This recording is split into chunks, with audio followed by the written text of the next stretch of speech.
Coral reefs are one of the most fascinating things on Earth. They come in many different colors, shapes and sizes. They protect our coast from big waves, storms and floods. They also provide great habitats for millions of animals, which benefit over 1 billion people. Coral reefs are truly stunning. But they're fading away, and it's because of us.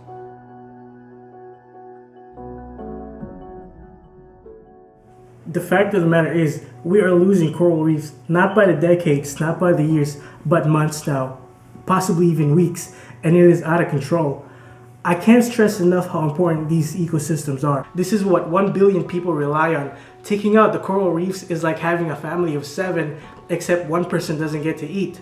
We also shouldn't ignore the expanding biodiversity in these ecosystems.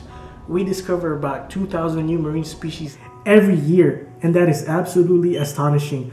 Unfortunately, this expanding biodiversity is under heavy threat.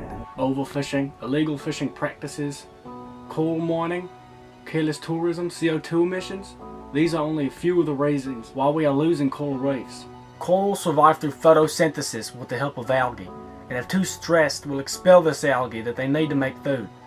At this stage, a coral is not dead. There's still a chance of recovery, but if the stress continues or increases, then the coral will keep losing its algae and literally starve to death. And it's happening everywhere. If the heat continues, then scientists predict that we may lose 98% of coral reefs globally by 2050. So what exactly can we do? As of lately, we've seen countless reports of coral reefs bouncing back all over the world. South Pacific, Australia, West Africa, the Caribbean. It's a slow process, but it's happening. And we can't just stop here though. To me, one of the most important things that we can all do right now is simply being aware, because that's really the start. If we know what's wrong, then we can come up with solutions like simply walking or riding a bike. If that place you have to go to isn't too far, then you might consider a more traditional way of transportation.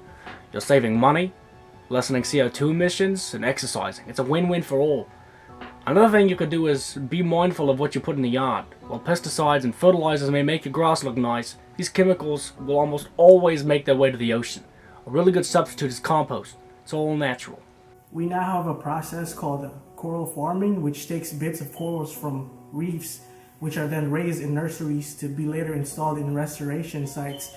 It's a really awesome global project, and anybody can be a part of it by simply volunteering or donations. And lastly, what we really need to do is we gotta pressure the government into making policies that benefit the environment overall. Destroying a coral reef is the same as destroying a metropolitan city. Hurting an ecosystem could hurt the entire world. At the end of the day, it all comes down to us.